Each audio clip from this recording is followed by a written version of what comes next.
Ces retrouvailles, j'en rêvais depuis que j'étais toute petite puisque, dès que j'ai su que j'étais adoptée, la première chose que je voulais faire, c'était retrouver ma famille. J'espérais qu'ils allaient m'aimer, j'espérais les retrouver. Elle n'imaginait jamais me voir revenir. En fait, elle m'a pris dans ses bras et elle m'a dit: «Tu es de retour à la maison». Bonjour, je m'appelle Juliette, j'ai 28 ans et j'ai été adoptée à l'âge de 2 ans en Haïti. Aujourd'hui, je suis infirmière puéricultrice et je viens vous raconter mon histoire. Alors, j'ai été adoptée à l'âge de 2 ans en Haïti. La raison pour laquelle j'ai été placée à l'adoption, c'est que ma mère avait déjà plusieurs enfants et s'est retrouvée en difficulté lors du départ de mon père à ma naissance. Et ensuite, elle m'a placée à l'adoption après m'avoir gardée 1 an auprès d'elle. Une fois que j'ai été adoptée du coup en région parisienne où j'ai grandi avec une famille multiculturelle, donc un père franco-sénégalais et une mère italiano-polonaise.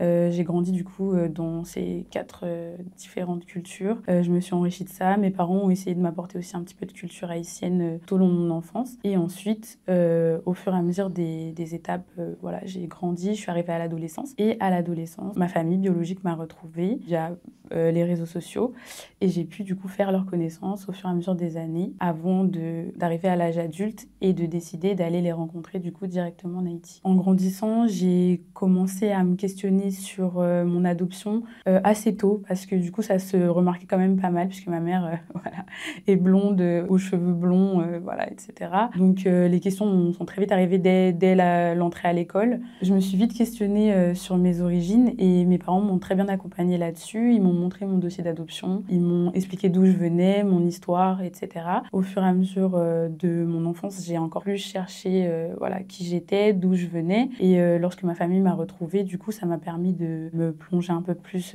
dans ma culture haïtienne et dans mes origines haïtiennes. Et ensuite, au fur et à mesure des années, j'ai pu petit à petit répondre à toutes les questions autour de mon identité d'origine. Alors, avec ma famille adoptive, au départ, c'était très difficile.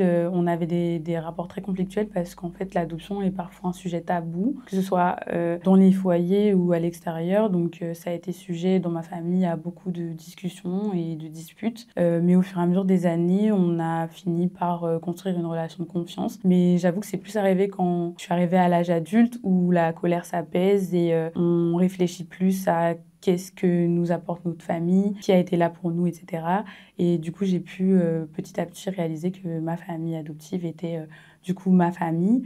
Et en rencontrant du coup ma famille biologique, j'ai pu savoir où était la place de chacun et répondre aux questions qui restaient en suspens dans ma vie. Alors les sources de conflits avec ma famille adoptive, ça a surtout été le fait que moi j'avais beaucoup de questions sur qui j'étais, d'où je venais et en fait je le vivais très mal, le fait de ne ressembler à personne physiquement, le fait de ne pas comprendre pourquoi j'ai ce tempérament et que j'ai l'impression que personne d'autre ne l'a ou alors des sentiments qui ont l'air d'être propres à moi et propres à personne d'autre dans ma famille ou tout simplement le fait de se sentir pas à sa place, le fait d'avoir l'impression d'être un enfant moins légitime. Tout ça, ça a été des sujets de dispute parce que du coup, un enfant adopté peut comprendre, mais un parent qui adopte parfois a du mal à comprendre toutes les peines qu'un enfant adopté peut ressentir. Au moment de toutes ces disputes et de cette période difficile, mes parents adoptifs ont opté pour la psychothérapie pour essayer de m'accompagner, voilà, sur ma colère qui était très difficile à gérer, ma tristesse aussi. Ça m'a beaucoup aidée. Ça m'a aussi aidée à savoir qu'en fait, j'étais une enfant normale avec des problématiques tout à fait normales. La quête de soi, la quête identitaire, c'est des choses que tout le monde traverse. C'est majoré chez les enfants adoptés. Mais en fait, mes parents m'ont accompagnée pour me dire, voilà, si tu as besoin d'en parler, une personne voilà,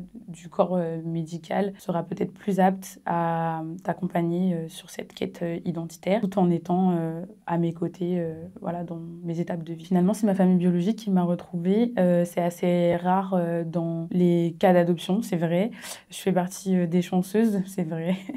Ma famille biologique m'a retrouvée grâce aux réseaux sociaux. Donc, pourquoi ils m'ont retrouvée et comment? C'est simple, ma mère adoptive avait décidé de donner des informations à ma mère biologique dès le départ. Elle l'a fait pendant presque 5 années où elle a donné des nouvelles, elle a donné mon nouveau nom, mon nouveau prénom, mon lieu d'habitation.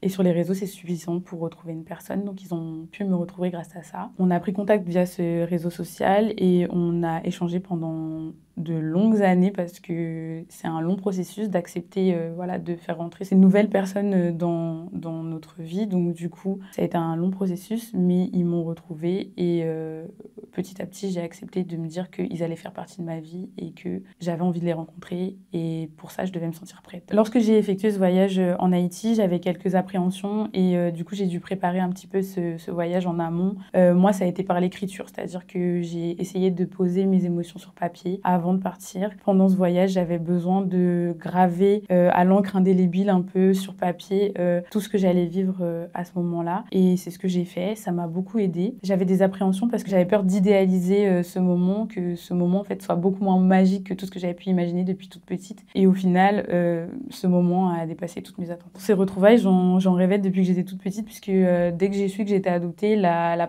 première chose que je voulais faire, c'était retrouver ma famille. Je rêvais de retrouvailles, j'espérais qu'ils allaient m'aimer, j'espérais les retrouver déjà en première intention, mais je rêvais surtout en fait de sentir un amour et j'avais vraiment peur quand le voyage est arrivé que de pas retrouver cet amour, de pas retrouver cette connexion qui pour moi, quand je l'avais imaginé, devait être là. Alors quand j'ai rencontré ma mère biologique pour la première fois, pour moi ça a été un moment, je pense que je n'oublierai jamais. Moi je sais que j'étais soulagée de la voir, donc du coup ça a été beaucoup de larmes qui ont coulé quand je l'ai prise dans mes bras pour la première fois. Et je sais qu'elle, en fait, ça a été un moment de joie parce qu'elle n'imaginait jamais me voir revenir. Et en fait, elle m'a pris dans ses bras et elle m'a dit t'es de retour à la maison. Et ça, c'est une chose vraiment incroyable parce que du coup, elle n'imaginait pas me voir revenir et moi, j'imaginais pas la rencontrer un jour. Et on était là, en se serrant fort dans les bras et en se disant que waouh, ça se passe vraiment et on est en train de vivre ça. Quand j'ai été placée à l'adoption, j'avais du coup 1 an et quand j'ai été adoptée, j'en avais 2. Donc du coup,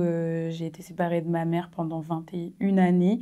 Et en fait, ça faisait 20 ans que j'avais quitté Haïti en tout quand j'y suis allée. Pour moi, c'était une année assez symbolique parce que ça faisait 20 ans que j'avais été adoptée en France par ma famille. Donc 20 ans que j'étais officiellement leur enfant et c'était une année très symbolique pour moi d'y aller cette année-là. Alors en première instance, mes parents adoptifs, quand je leur ai annoncé que ma famille m'avait retrouvée, ils étaient quand même assez étonnés.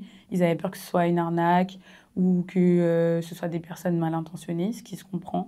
En deuxième intention, une fois qu'en fait, on a mis en place un petit système avec des questions, etc., pour s'assurer que c'était bien ma famille, ils ont essayé de m'accompagner au maximum en me disant de garder quand même une certaine distance et de savoir que j'étais très jeune parce qu'ils m'ont quand même retrouvée, j'étais assez jeune, j'étais en pleine adolescence et qu'ils m'ont dit qu'il fallait que j'aie la maturité émotionnelle aussi pour pouvoir les rencontrer, ce que j'ai fait parce que je leur ai toujours fait confiance quand même. Ils m'ont toujours soutenue et accompagnée dans absolument tout ce que j'ai fait. Donc je leur ai fait confiance, j'ai écouté ce qu'ils m'ont dit, j'ai attendu de me sentir prête et en fait, voilà, à l'âge de 22 ans, je me suis sentie prête, je me suis dit que c'était le moment et je suis allée les voir et je leur ai dit voilà, j'ai envie d'aller en Haïti, j'ai envie d'aller rencontrer ma famille biologique, est-ce que vous voulez venir avec moi? Et ils m'ont dit oui. En fait, pour nous, on n'a jamais imaginé que tu y ailles seule. Et on est très heureux que tu nous fasses la demande et on est très heureux de t'accompagner dans ce voyage. Du coup, mes parents, oui, étaient présents lors de mes retrouvailles avec ma famille biologique. En fait, ils ont vécu ce moment. Pour moi, c'était hyper important qu'ils soient présents. J'ai réalisé ça beaucoup plus tard parce que quand j'étais plus jeune, je m'imaginais faire ce voyage seule, partir un peu à l'aventure toute seule. Et en fait, ça avait tellement plus de sens qu'ils soient là parce qu'ils n'allaient jamais imaginer la scène, imaginer ce qui s'était passé.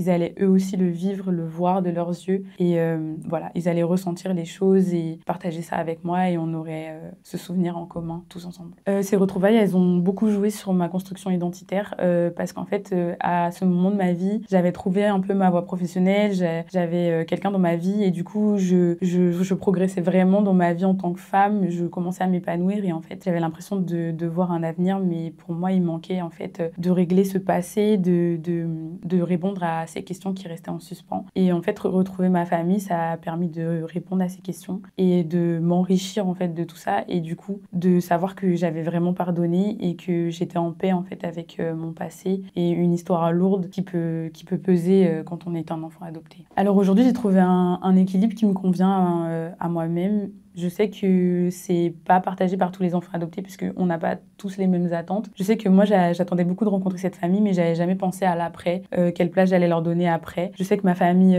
adoptive avait très peur que je coupe tout lien avec eux pour nouer tout lien avec ma famille biologique. Et en fait, quand je les ai rencontrés, j'ai vraiment réalisé tout l'amour en fait que j'avais construit avec ma famille adoptive et qu'en fait, ma famille, quand j'en parle, c'est d'eux dont je parle et que ma famille biologique avait quand même une importance dans tout ce que j'avais pu être avant et que j'existais aussi à leurs yeux, donc ils devaient chacun avoir leur place. Donc aujourd'hui, je reste en contact avec ma famille biologique, on se donne régulièrement des nouvelles, mais quand je parle de ma famille, de mes parents, de mon frère, je sais que je parle de la famille avec qui j'ai construit un amour voilà, inconditionnel aujourd'hui. Alors le conseil que je donnerais à des jeunes femmes ou à des jeunes hommes qui se cherchent et qui cherchent à connaître leurs origines et à mieux se connaître, c'est de ne pas hésiter à prendre le temps, en première intention, à prendre le temps de vraiment être sûr, de se sentir prêt. Et une fois qu'ils se sentent prêts, de vraiment sauter le pas et de le faire. Parce que je sais que moi, ça a été un des événements majeurs, un des tournants décisifs dans ma vie qui m'a permis d'être vraiment, de me sentir en paix avec moi-même et de me sentir complète et à ma place. Alors, si vous voulez en savoir un peu plus sur mon parcours, j'ai écrit un livre dont je suis pas peu fière parce que je voulais donner une voix aux enfants adoptés comme moi. Je voulais partager nos parcours, le parcours qu'on peut retrouver dans l'adoption. Je voulais que mon histoire soit ancrée quelque part et du coup j'ai écrit ce livre pour que toute personne qui s'intéresse à l'adoption, à la construction identitaire d'un enfant adopté et à qu'est-ce qu'on peut devenir quand on est à la base d'un enfant adopté. J'ai écrit ce livre, donc Juliette Rose, qui est un livre sur mes 27 années d'existence et qui retrace mon parcours d'adoption et ma quête identitaire.